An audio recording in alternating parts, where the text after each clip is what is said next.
রিফাত সাহেবের সামনে এসে দাঁড়িয়ে বলল, ভুল করে ফেললি, তুই আমাকে ডেকে অনেক বড় ভুল করলি। আমি মৃত ছিলাম, ভালোই ছিলাম, জাগিয়ে দিবি।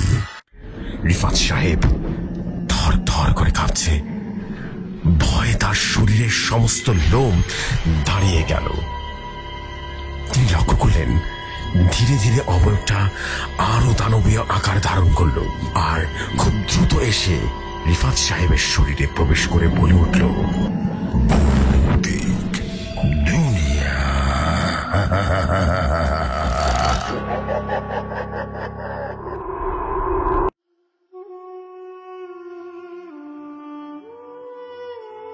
যেভাবে লেখা আছে আমি ঠিক সেভাবেই পড়ছি।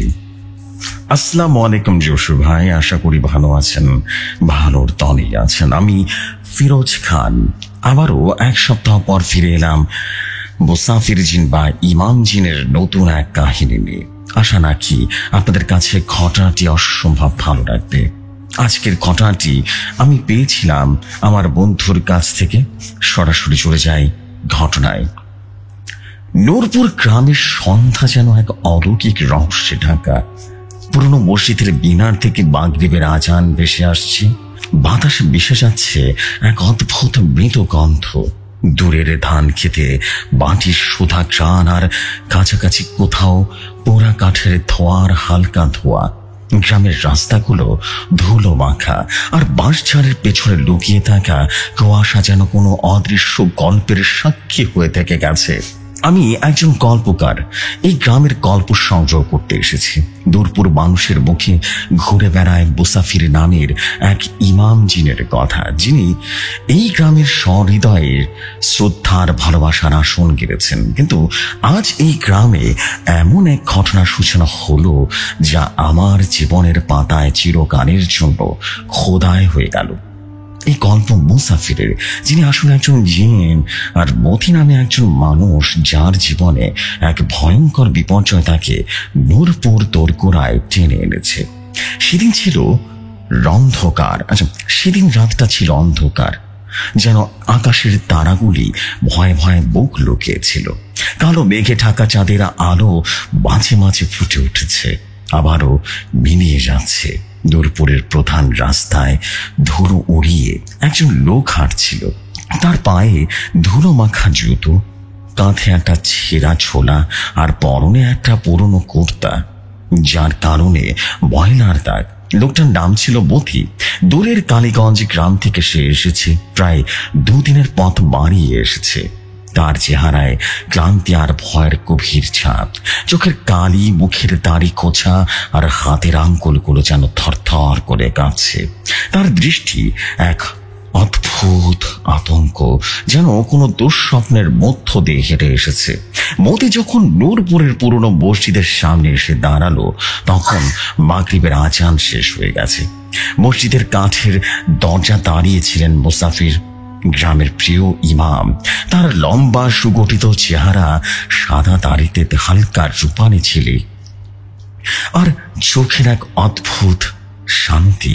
তিনি পড়েছিলেন একটা সাদা পাঞ্জাবি, যার হাতার কিনারায় সূক্ষ্ম সেলাইয়ের কাজ। মাথায় ছিল একটা সাদা টুপি, যার মাঝে একটা হালকা সবুজ ডোরা। মতি তাকে দেখে থেমে গেল। তার মনে হলো এই মানুষটির মধ্যে কিছুটা অস্বাভাবিকতা আছে, একটা শক্তি যা সে বুঝতে পারছে না। আসসালামু আলাইকুম ইমাম সাহেব, মতি কাঁপা কাঁপা গলায় বলল। তার কণ্ঠে ভয়, ক্লান্তি আর একটা অসহায়তা মিশেছিল। ওয়ালাইকুম আসসালাম। মুসাফিরের গলা ছিল গভীর, শান্ত, যেন তার কথায় বাতাস থমকে গেছে। তুমি কোথা থেকে এসেছো ভাই? তোমার চোখে আতঙ্ক দেখছি, কি হয়েছে তোমার? মতি এক মুহূর্তের জন্য চুপ করে রইল। তার চোখ যেন ঝনঝন করছিল, আর হাতের মুঠোয় শক্ত করে ধরা। সে ধীরে ধীরে বলতে শুরু করলো, ইমাম সাহেব, আমি কালীগঞ্জ থেকে আসছি। আমাদের গ্রামে আমার গ্রামে অনেক বড় একটা বিপদ নামে আসছে। আমি শুনেছি আপনি নাকি অনেক উপকার করেছেন, অনেকের উপকারে এসেছেন। দয়া করে আমাদেরকে বাঁচান। আমার মেয়ে রোজিনা, সে। মতির গলা ভেঙে কেন সে কাঁদতে শুরু করলো। সে আর কথা বলতে পারল না। মুসাফির তার দিকে তাকালেন।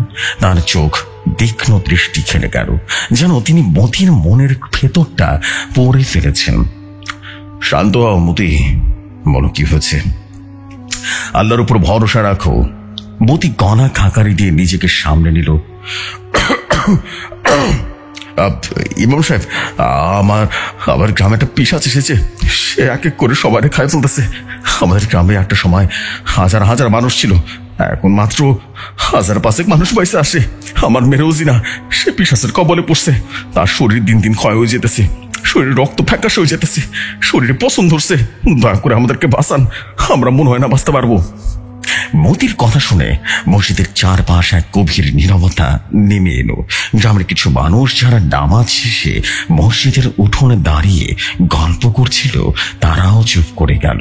মুসাফিরের মুখে কোনো ভাবান্তর হলো না। তিনি শান্ত গলায় বললেন, চিন্তা করো না মতি, আল্লাহর রহমত আছে।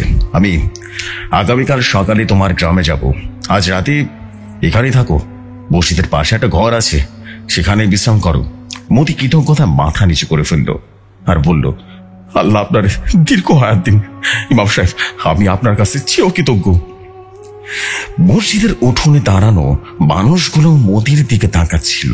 তাদের চোখে কৌতূহল, কিন্তু কেউ কিছুই বলল না। আমি মতির দিকে তাকিয়েছিলাম। তার কথা শুনে আমার মনে এক অদ্ভুত অনুভূতি জাগল। মুসাফিরের প্রতি গ্রামের মানুষের এত কেন শ্রদ্ধা? তিনি কি সত্যি এমন ক্ষমতার অধিকারী?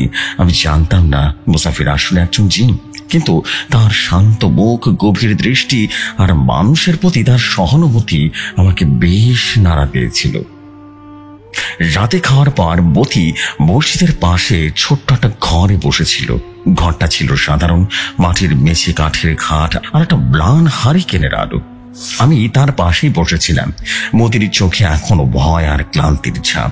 আমি তার দিকে তাকিয়ে বললাম, মতি ভাই, তোমার গ্রামের ঘটনা একটু বলো না, কিভাবে এই বিপদ শুরু হলো? আমি জানতে চাই, বুঝতে চাই। মতি একটা দীর্ঘশ্বাস ফেলল, তার হাত কাঁপতে শুরু করলো আর চোখে দূরের দৃষ্টি। সে ধীরে ধীরে বলতে শুরু করলো, আমি জানি না কোথা থেকে শুরু হলো। 3 মাস আগে এক রাতে আমরা হঠাৎ শুনলাম কেউ একজন চিৎকার করতেছে। চিৎকার এত ভয়ঙ্কর ছিল যে হাত পা ঠান্ডা হয়ে গেছিল। আমি আর আমার প্রতিবেশী আলী দৌড় দিলাম। গিয়ে দেখি আমাদের পাশের বাড়ির হাসানের ছেলে রফিক মাটিতে পড়ে আছে। তার শরীর থেকে রক্ত ঝরতাছিল, গলায় 2 গভীর কামড়ের দাগ। তার চোখ খোলা ছিল, কিন্তু জীবনের কোনো চিহ্ন ছিল না, মরে গেছে। আমরা ভাবছিলাম হয়তোবা বনো জানোয়ার ধরছে। আমরা রফিকের মৃতদেহ বাড়িতে নিয়ে গেলাম, কিন্তু পরের রাতে আরো 2 জন মারা গেল। কিভাবে মারা গেল? গলায় দাঁতের দাগ আর শরীর ফ্যাকাশে হয়ে গেছে, আর চোখে এক অদ্ভুত ভয়, আতঙ্ক নিয়ে মরছে। এতটুকু বলেই মতি থেমে গেল। তার হাত দিয়ে রীতিমতো কপালের ঘামটা মুছল। এরপর থেকে প্রতি রাতে 1 বা 2 জন করে মারা যেতে লাগলো। আমরা ভয় ঘর থেকে বেরোতে পারতাম না, দরজা জানালা বন্ধ করে রাখতাম, কিন্তু পিশাচটা সে ঘরের ভেতরে ঢুকে পড়তো। আর আমার মেয়ে রোজিনা, সে আমার জীবনে এলো। সে ছিল আমাদের বাড়ির হাসি খুশি, কিন্তু এটা এক রাতে আমি শুনলাম সে চিৎকার করতেছে। আমি দৌড়ে তার ঘরে গেলাম, দেখি সে বিছানায় কাঁপতেছে। তার চোখ সাদা হয়ে গেছে আর মুখ দিয়ে অদ্ভুত শব্দ বেরোতেছে।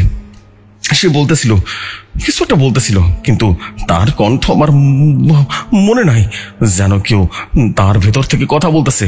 সে বলতেছিল, তোরা সবাই মরবি, এই গ্রাম শেষ হয়ে যাবে। আমি ভয় পাগল হয়ে গেছিলাম জানেন। মতির কথা শুনে আমার গায়ে কাঁটা দিয়ে উঠলো। আমি জিজ্ঞেস করলাম, তারপর কি করলে? মতি বলল, আমরা গ্রামের মুরব্বিকে ডাক দিলাম, তিনি তাবিজ দিলেন, রুকা করলেন, কোনো কাজ হলো না সাহেব। রোজিনার শরীর দিন দিন ক্ষয় হয়ে যেতেছে, তার চোখের নিচে কালো দাগ হয়ে গেছে, হাত পা শুকায় গেছে, একেবারে পোলিও রোগী দেখছেন ওরকম হয়ে গেছে গা। আমরা আরো কয়েকজন তান্ত্রিক দেখছিলাম, কিন্তু কোনো লাভ হয়নি, তারাও ব্যর্থ হয়েছে। গ্রামের মানুষ ভয় ভয় পালাতে শুরু করছে। যারা পারলো তারা তো গ্রাম ছেড়ে চলেই গেল, কিন্তু আমার মায়েরা সারা আমি যাইতে পারে নাই। আমার কলিজার ধন, ওরে স্যার আমি যাইতে পারবো না। আমাদের গ্রামের একজন বুড়ো আব্দুল চাচা, তিনি বললেন, শোনো, নূরপুরের একজন ইমাম সাহেব আছেন, যিনি অলৌকিক ক্ষমতার অধিকারী। তিনি অনেক বিপদ দূর করেছেন। তোমরা দেরি করো না, তার কাছে চলে যাও। আমি আর দেরি করিনি জানেন, 2 দিন ধরে হেঁটে হেঁটে আসছি, কোনো কিছুই পাইনি, হেঁটে হেঁটে চলে আসছি এখানে। মতির কথা শুনে আমার মনে একটা অদ্ভুত ভয় জাগলো। কালীগঞ্জের ঘটনা শুনে মনে হচ্ছিল যেন কোনো এক বিষাক্ত ছায়া গ্রামটাকে গ্রাস করেছে। আমি জিজ্ঞেস করলাম, তুমি কি মনে করো এই পিশাচ কেন এসেছে? মতি মাথা নাড়ল। আমি জানি না, কিন্তু আমার মনে হয় কি ওই পিশাচকে পাঠাইছে। আমাদের গ্রামে কেউ কেউ বলে এটা কোনো প্রতিশোধের ছায়া, কিন্তু আমি জানি না কেমন করতে পারে, কে এমনটা করতে পারে। মতির কথা শুনে আমার মনে একটা অস্বস্তি জাগলো। মুসাফিরের প্রতি আমার কৌতূহল আরো বেড়ে গেল। তিনি কিভাবে এত বিপদের মোকাবেলা করবেন? আমি জানতাম না মুসাফির আসলে একজন জিন। তিনি মানুষের রূপে থাকেন, কিন্তু তার শান্ত মুখের পিছনে এক অলৌকিক শক্তি যে লুকিয়ে আছে তা আমি ঠিকই অনুভব করতে পারছিলাম। সেদিন রাতে যখন নূরপুর গ্রাম ঘুমিয়ে পড়েছিল, মুসাফির মসজিদের একটা কোণে বসেছিলেন। হ্যারিকেনের ম্লান আলোয় তার মুখের ছায়া দেয়ালে পড়ছিল। তার চোখে এক অদ্ভুত আলো, যেন তিনি কোনো এক অদৃশ্য জগতের সঙ্গে কথা বলছিলেন। তিনি জানতেন মতি গ্রামে যা ঘটেছে তা কোনো সাধারণ ঘটনা নয়। তিনি উঠে দাঁড়ালেন। হঠাৎ তার শরীর থেকে হালকা ধোঁয়ার মতো একটা আভা বের হলো, আর তিনি অদৃশ্য হয়ে গেলেন। মুসাফির যখন কালীগঞ্জের গ্রামে পৌঁছালেন, তখন চারদিকে এক ভয়ঙ্কর নীরবতা ছিল। গ্রামের বাড়িগুলো যেন পরিত্যক্ত হয়ে গেছে। জানালার কাঁচ ভাঙা, দরজাগুলো হাওয়ায় তুলছে।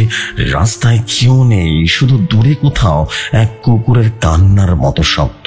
বাতাসে এক অস্বাভাবিক ঠান্ডা ভাব, যেন মৃত্যুর ছোঁয়া লেগে আছে। মুসাফির গ্রামের মাঝখানে এসে দাঁড়ালেন। তার চোখ দিয়ে তীক্ষ্ণ আলো বের হলো, যেন তিনি অন্ধকারের মধ্যে সব কিছু দেখতে পাচ্ছেন। তিনি দেখলেন গ্রামের এক পুরনো বট গাছের নিচে একটা ছায়া দাঁড়িয়ে আছে। ছায়াটি মানুষের মতো, কিন্তু তার চোখে লাল আগুনের ঝলক। তার দাঁতগুলো ধারালো, আর শরীর থেকে কালো ধোঁয়া বের হতে শুরু করেছে।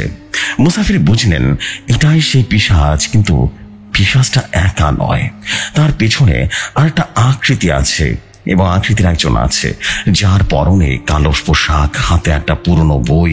মুসাফির আরো কাছে গেলেন, কিন্তু অদৃশ্য থাকলেন। লোকটির মুখে অদ্ভুত মন্ত্র পড়ছিল। তার কণ্ঠে একটা ভয়ঙ্কর শক্তি ছিল, যেন তার প্রতিটি শব্দ অন্ধকারকে আরো বেশি গাঢ় করে দিচ্ছিল। মুসাফির দেখলেন মন্ত্রের সঙ্গে পিশাচটা আরো বেশি শক্তিশালী হচ্ছে। তার চোখের লাল আলো তীব্র হতে শুরু করলো, আর শরীর থেকে কালো কালো ধোঁয়া ছড়িয়ে পড়ল। মুসাফির বুঝলো এই লোকটি একজন কালো জাদুকর। তিনি আরো কাছে গেলেন। লোকটির মুখে দাড়ি, চোখে এক প্রকার পাগলামির ছাপ।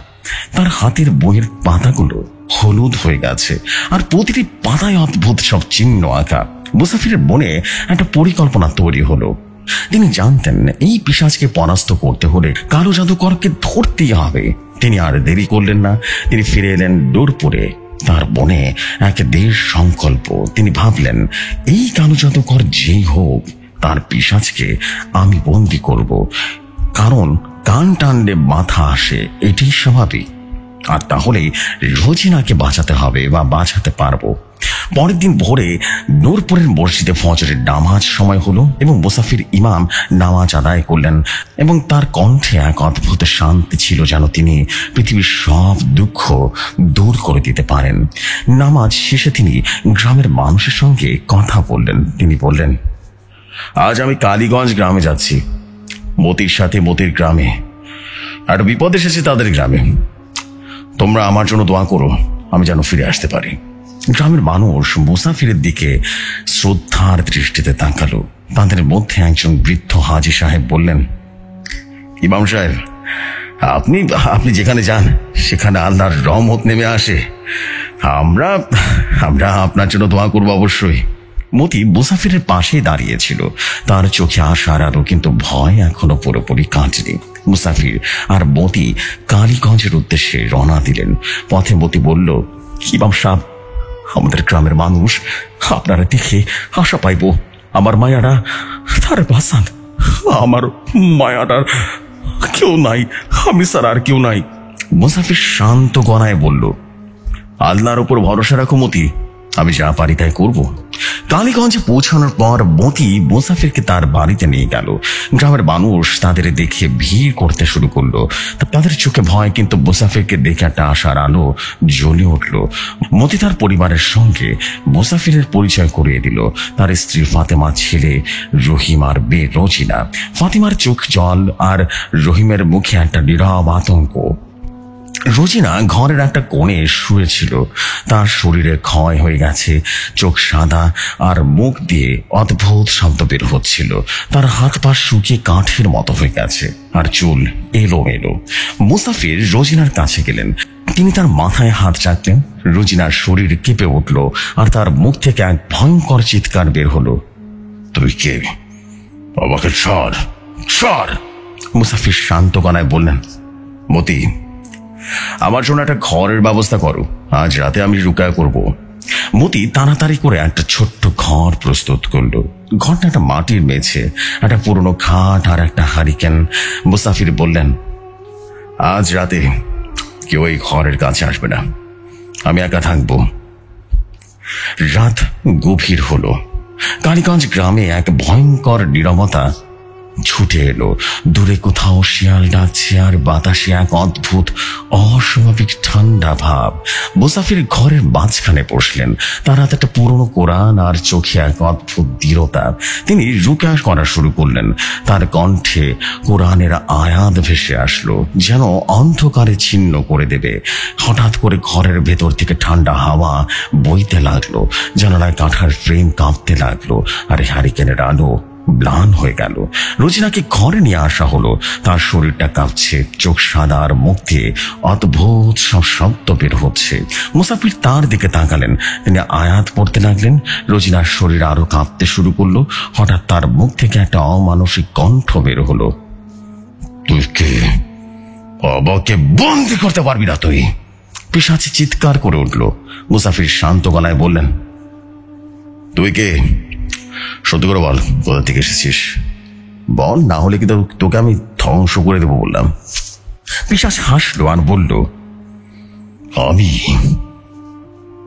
আমি কে তোকে বলতে রাজি নই, কিন্তু আমাকে পাঠিয়েছে সুজয় ঘোষ।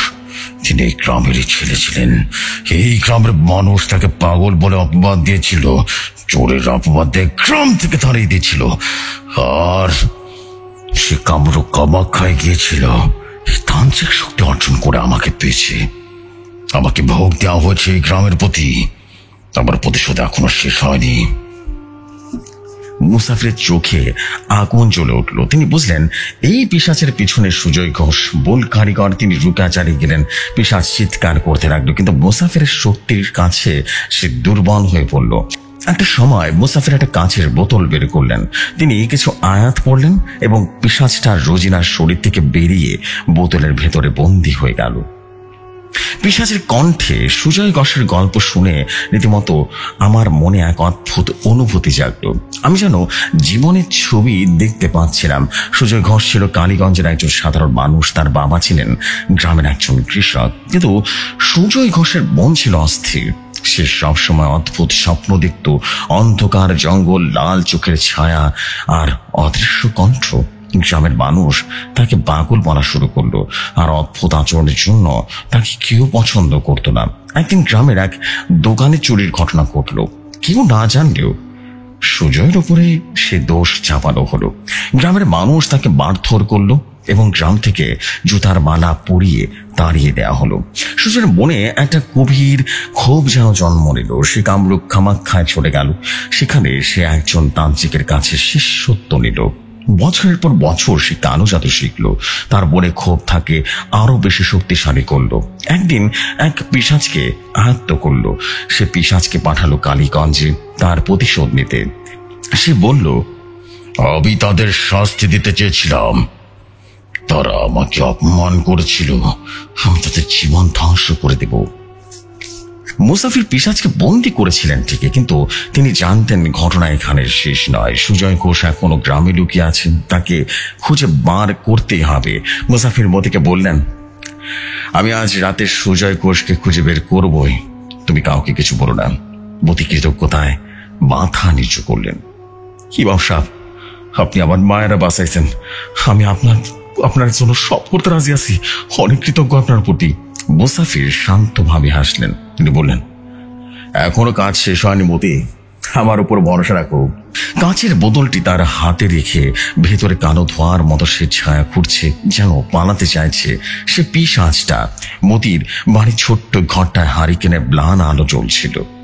ঘরের মাটির মেঝে ধুলো, দেয়ালে ফাটল আর জানালার কাঠের ফ্রেম হাওয়ায় কাঁপতে লাগলো।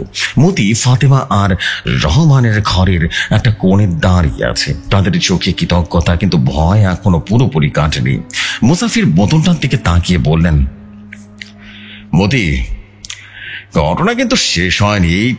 এই পিশাচের পিছনে একজন আছে, তাই খুঁজে বের করতে হবে, আর তাকে আজকে রাতে খুঁজে বের করবো। মতির চোখে ভয় ফিরে এলো। তিনি বললেন, ইমাম সাহেব, সুজয় ঘোষ, সে কে? আমরা তো তারা চিনি না। মুসাফির শান্ত গলায় বললেন, সেই গ্রামেরই ছেলে ছিল, তোমরা তাকে পাগল বলে ডাকতে। তাকে গ্রাম থেকে তাড়িয়ে দেওয়া হয়েছিল, এখন সে কালো জাদুকর হয়ে ফিরে এসেছে এই গ্রামে প্রতিশোধ নিতে, বুঝতে পেরেছ? মতি মাথা নিচু করল আর বলল, আমরা তো তাকে মনে করতে পারতেছি না ইমাম সাহেব, কিন্তু আপনি যদি বলেন তাহলে এটাই সত্য। দয়া করে আমাদেরকে বাঁচান। মুসাফির মৃদু হাসলেন। আল্লাহর উপর ভরসা রাখো মতি, আমি যা করা তাই করব, কিন্তু আজ রাতে তোমরা সবাই ঘরে থাকবে, কেউ বাইরে যাবে না। ফাতেমা কাঁপা কাঁপা গলায় বলল, ইমাম সাহেব, আমার মেয়ে এখন কেমন আছে? মুসাফির রোজিনার দিকে তাকালেন। রোজিনা এখন শান্ত, কিন্তু শরীর তার ভীষণ দুর্বল। তিনি বললেন, তোমার মেয়ে এখন পুরোপুরি নিরাপদ, কিন্তু তার শরীরে পিশাচের প্রভাব বা ছায়া রয়ে আছে। আমি সুজয়কে না ধরা পর্যন্ত পুরোপুরি সুস্থ হবে না।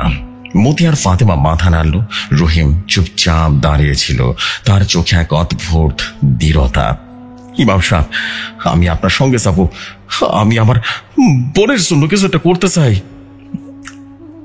মুসাফির তার দিকে তাকালেন। তোমার সাহস আছে রহিম, কিন্তু এই লড়াই তোমার জন্য নয়।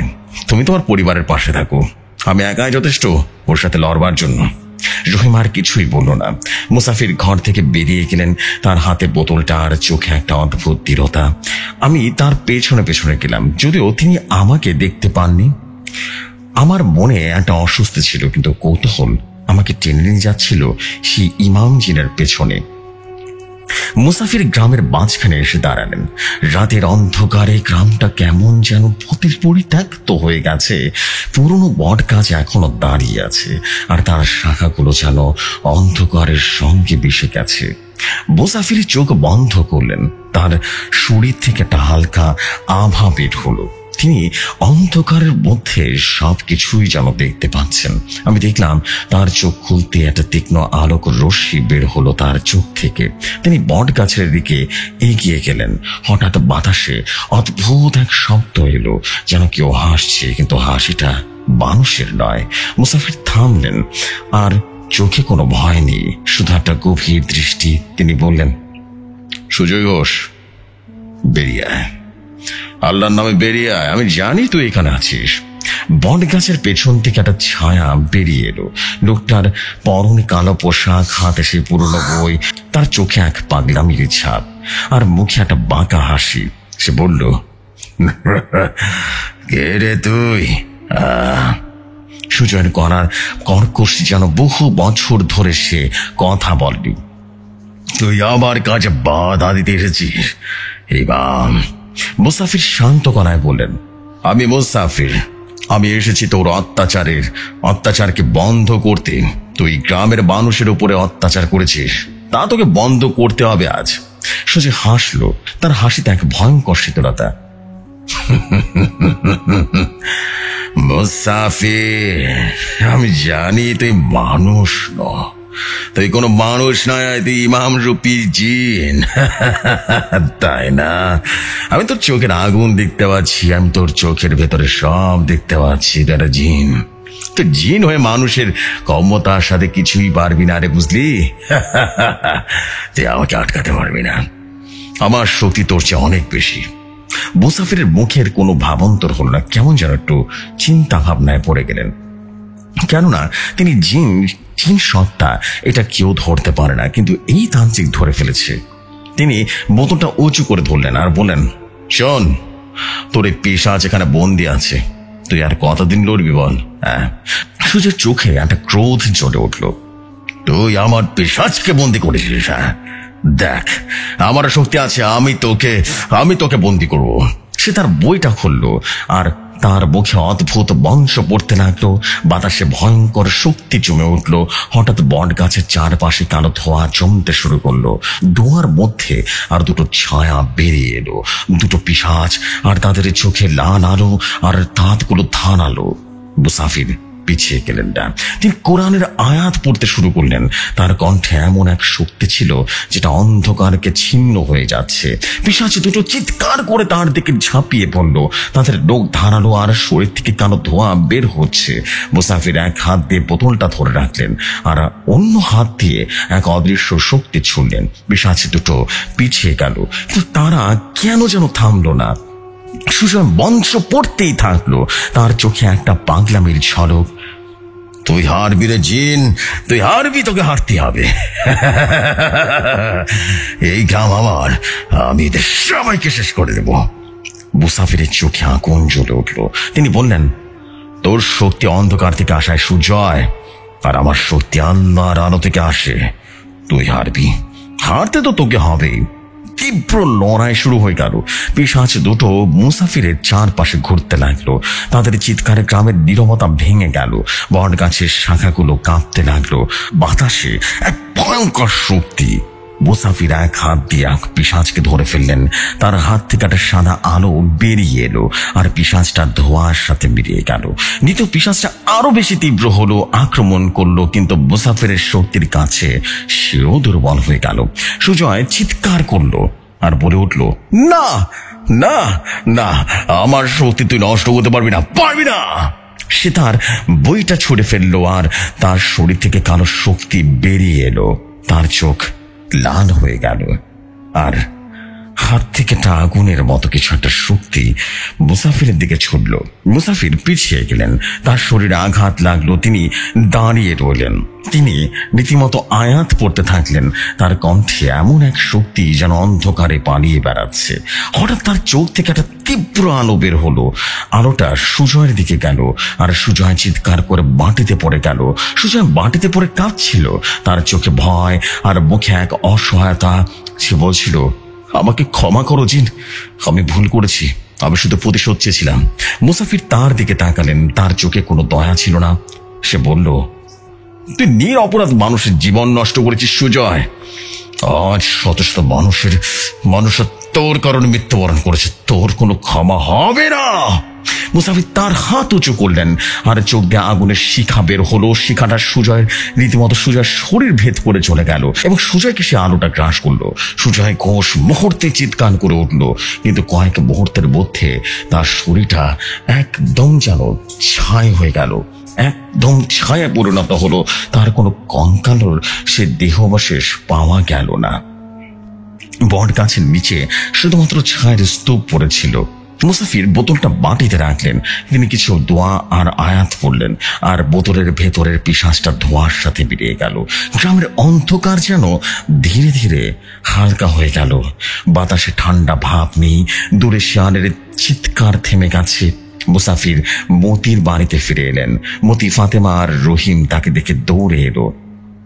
ইমাম সাহেব, আপনি ঠিক আছেন তো? মতি যেন উদ্বিগ্ন গলায় বলল।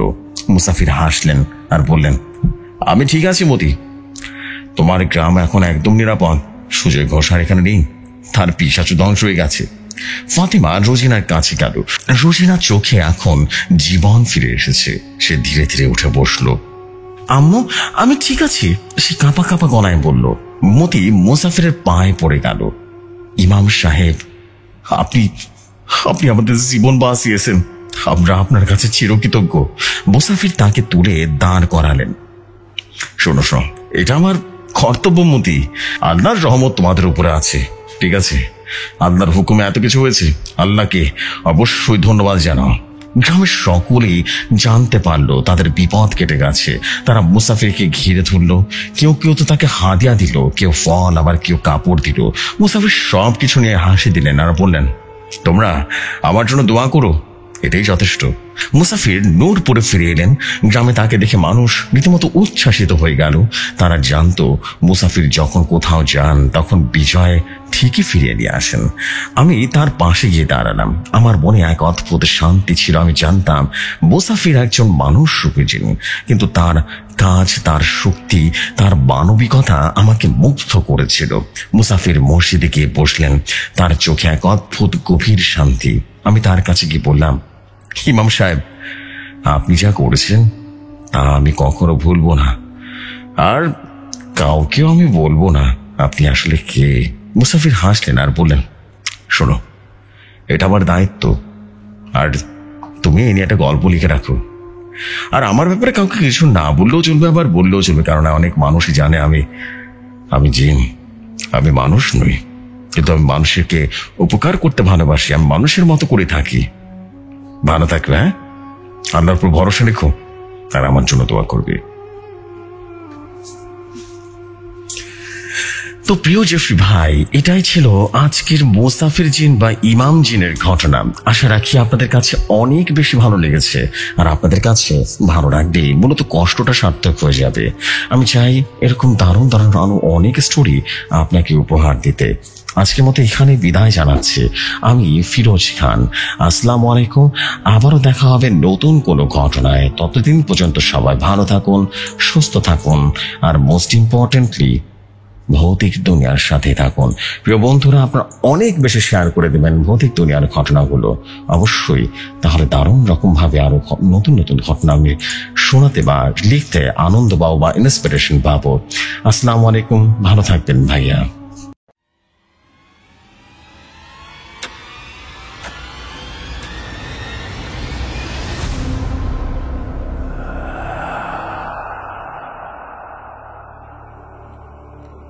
Oh my God. Oh my God. This is beautiful. That's one word. Beautiful. Literally অনেক বেশি জোস একটা স্টোরি ছিল। Wow.